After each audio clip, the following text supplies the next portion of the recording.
Galio, like Scion and Aatrox, is one of the reworks to have had a drastic change in terms of visuals, character, and gameplay, and therefore is not going to be as simple as he got better or he got worse, when considering the opinion of everyone playing the game, as well as those who may have stopped playing as a result. But what even was he? How did Riot shift abilities around, and what approach did they take when reworking Galio? And most importantly, was old Galio fun to play? What I can tell you is fun to play is the sponsor of this video, Raid Shadow Legends. Raid Shadow Legends is now officially 3 years old, and it's a time to celebrate. So there's no better time to download Raid using my QR code or links in the description to play for free on your mobile or PC than now. Raid Shadow Legends is one of the biggest mobile games ever, constantly adding new content, heroes, bosses, and game modes. Raid has hundreds of unique characters and bosses, and they just don't stop adding more. Like adding a whole new faction. The Shadowkin are one of the coolest looking factions in the game, a tribe of warriors from the Far East. Speaking of new content, a new game mode was added in the form of Doom Tower, introducing a whole new world of crazy bosses to slay with over 120 levels. And I must talk about the newest and biggest addition to Raid, the Hydra clan boss. Multiple heads, each with a new different ability and different tactics required to be destroyed. Even if you chop off a head, a new one will grow to replace it. As a monumentally difficult boss, the rewards are incredible, giving some of the best artifacts in the game. What I like about Raid is the vast variety of heroes you can acquire, combining them into your own strategies and team compositions to take on those tough bosses. And did I mention Raid is 3 years old? And they're celebrating. Free gifts for everyone, new and old, new content and events, champions, artifact sets, and a full month of special events and tournaments with insane rewards like badass champions, tons upon tons of shards, and all sorts of great goodies. It really is the time to join in on the fun. So make sure you use my link in the description or this QR code to download Raid Shadow Legends. New players will get a free starter pack worth almost $40 to start you off, like free champions, Misericord, Tiger Soul, and Romero, 10 Magic XP Brew, 10 Force XP Brew, and 10 Spirit XP Brew. And the celebration continues as all new and existing players get a bunch of free birthday gifts worth over $25. Get in-game and enter the promo code 3 years Raid to get your hands on all of this good stuff. Again, QR code on screen, or use the link in the description to get started on Raid. Thank you again, Raid Shadow Legends, for sponsoring this video. Now, let's take a look at the Gargoyle Galio before the rework. Galio's old passive was Runic Skin, which granted him ability power equal to 50% of his magic resistance. This was very similar to Rammus's old passive, who used to gain 25% of his armor as bonus attack damage. Galio's Q was Resolute Smite, a ranged skill shot that travelled to and exploded at the targeted area, dealing magic damage and slowing all enemies hit. Galio's W, Bulwark, granted a targeted allied champion, which could also be Galio himself, bonus armor and magic resistance for 4 seconds, and Galio would heal himself every time the shielded target takes damage. Each subsequent tick of healing would be 20% weaker than the last one. Galio's E was Righteous Gust, another ranged skill shot that dealt magic damage to all enemies hit and left behind a trail of wind. Allies moving along this wind in the same direction that Galio had cast it would gain bonus movement speed. Finally, Galio's old ultimate was Idol of Durand. Galio turned into a stone statue form and channeled for 2 seconds, gaining 50% damage reduction and taunting all enemies in a 600 unit radius. When the channel ended, either by interruption or after the duration ended, Galio dealt magic damage to all nearby enemies, and this damage was increased by 10% for every basic attack Galio received during the ultimate, up to a maximum of 80%.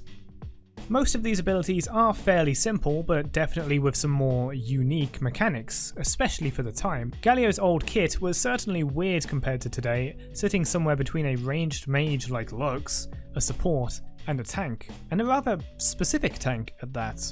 Outside of moving fast with E and simply doing damage and slowing with Q, The obvious combo was to target yourself with your W before landing an ultimate with as many enemies as possible, reducing damage, increasing resistance to take even less damage, healing when enemies hit you, which they will since they're taunted, and increasing the ultimate's damage while receiving very little. The slow from Q and the speed from E did help Galio achieve this, but would often need something like Flash to position for better ultimates. Old Galio was probably mostly remembered, if at all, for his ultimate, as it is still one of the most powerful ultimates to have been in League of Legends. His Q was honestly as generic as abilities get, but was an odd ability to see on what is otherwise a tanky support. His W, E, and R were what set him apart, not only from other champions in the game during his time, but also from his Rework counterpart. New Galio was no longer a gargoyle, and even directly references how he isn't a gargoyle anymore through his voice line, which is a response to a now outdated Poppy taunt towards old Galio. You know, gargoyles and yordles have a lot in common. Gargoyle? No, I'm more of a magic nullifying colossus.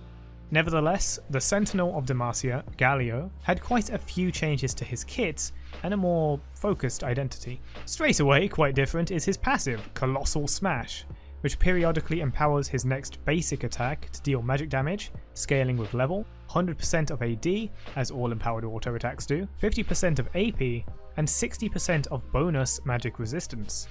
This damage is dealt to the target of the auto attack and all surrounding enemies. Fun fact! It can critically strike, making it one of the few ways to do a magic damage crit. Galio's new Q is Winds of War, shooting 2 gusts of wind from either side, arcing towards a target location, which then combines into a larger tornado for a few seconds. The gusts deal flat damage immediately, whereas a tornado deals 2% of the target's maximum health per tick, increasing by an additional 0.66% per tick per 100 AP. This ability was not always like this in terms of numbers though. The tornado ticks used to do 3% of the target's maximum HP per tick with no AP scaling, on top of dealing flat damage per tick that scaled with 13.3% AP.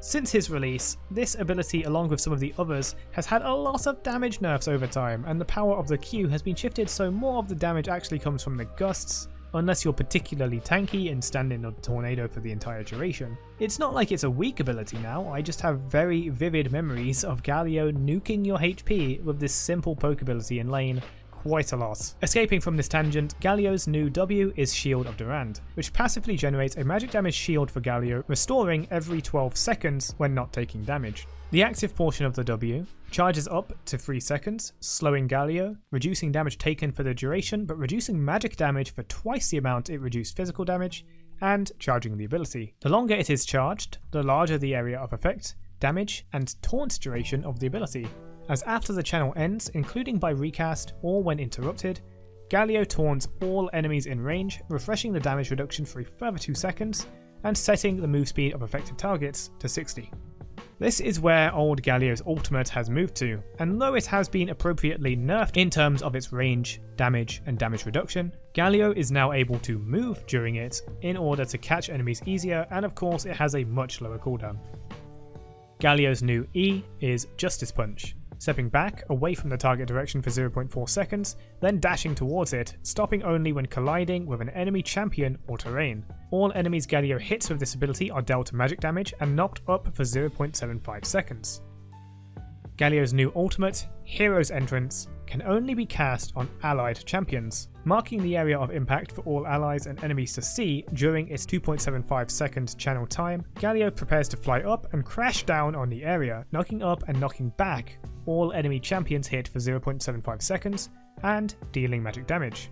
The ultimate also resets Galio's W passive magic shield and gives it to all allied champions in the area.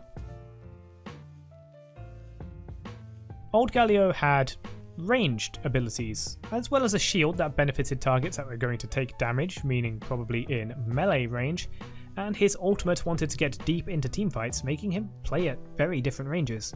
While I don't necessarily think this is a problem, as there are many champions that can fight from both afar and up close, old Galio was fairly confusing to play and to fight. Played in mid lane, Galio, a melee champion with a deep diving ultimate and a shield ability he was encouraged to use on himself, would play the lane like a mage, like Lux, just with melee last hitting. A thirst for mana would arise, but that would be okay, as Athene's Unholy Grail was still in the game. A perfect fit for Galio as an AP, magic resist, mana regeneration item. Then to engage, he would have to speed himself up with E, hopefully slow down his target with Q, and attempt to land an ultimate, which was clearly the vast majority of the power budget. Riot seeked to fix that by giving new Galio one poke ability, but also several melee range abilities that combo well with his Q. Crowd control is an important part of any tank's kit, and old Galio was so front-loaded with his ultimate, offering only a slow on Q besides it.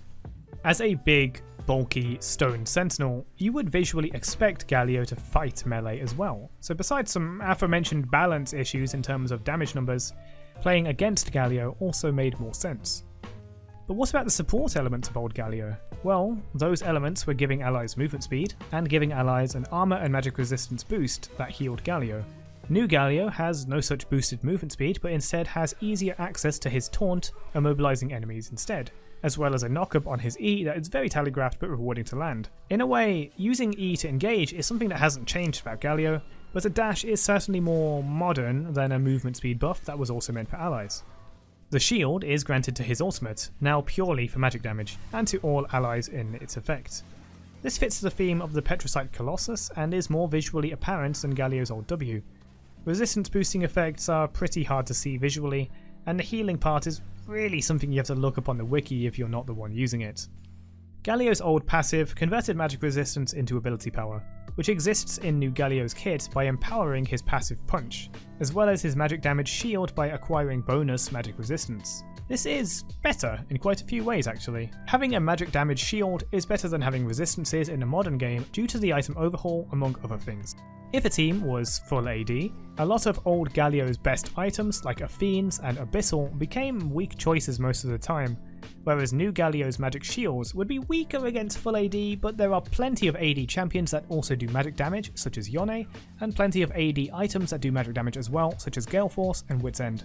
This all sounds very pro Rework, which is weird for me considering my usual opinions on champions like Aatrox and Mordekaiser, but I was a bit of an old Galio enjoyer. Just nowhere close to a Galio main or even a Galio player. I enjoyed playing him in the jungle every now and then for a quick meme, and the only real gameplay fantasy I can remember personally is trying to land the perfect ultimate. This is a part I think new Galio is far weaker on, mostly because the AoE taunt is so much weaker, and thus the potential of it is so much lower, and the spectacle of the old Galio's ultimate is kind of gone. The new Galio is more practical in many ways, including this ultimate. There are enough similar ultimates to the old Galio one to the point where it's almost wrong to say the gameplay fantasy doesn't exist in the game. Umumu's ultimate is probably the closest thing to old Galio's ultimate, even if the stun doesn't quite compare to the damage and taunting of Galio's ult. Therefore, I honestly don't miss Galio as much as I may miss some of the other reworked champions. But, my opinion aside, there are going to be players that do miss old Galio. New Galio's W doesn't hit the same as old Galio's R, and subtle things like the movement speed on E and the way his old unique W could be used are not present in the game, at least not in one weird package like old Galio was. Though we may joke that there was only ever one person playing old Galio pre-rework, or that people only became Galio mains after the rework was announced, there will have been players that did love to play as Galio, and there have been people that quit the game as a result of Galio's rework, many of whom may not have been very vocal about it. Though I respect their opinions, and prefer the old Galio myself to an extent compared to the new, I do believe this rework mostly was for the better, and new Galio is better for the game compared to old Galio, who may have honestly had a few broken builds if he was still in the game till today. And pretty much all of these theoretical broken builds would be somehow abusing his ultimate. But that's my opinion, and I'm more interested in hearing yours. What do you think of old Galio, and what do you think of his rework? As well as that, do you think that there could have been a better way to rework Galio, to better preserve his playstyles, and stay true to his old kit, while still improving his gameplay? Please let me know in the comments below. Shoutouts to the members OKJ, Nashborn, Awesome Toyota, Light, and AJGBeat91. Thanks for watching, see you in the next one.